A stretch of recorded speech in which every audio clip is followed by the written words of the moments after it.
So napakaganda talaga ng made in Philippines. So gawa siyempre ng speed tuner yan.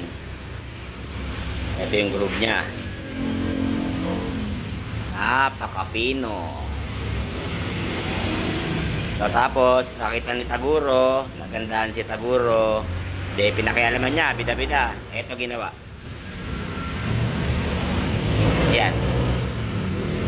Tapos pinalis. Yan, no? Yan. Yan. Wala, pininturahan pa. Then pinalis.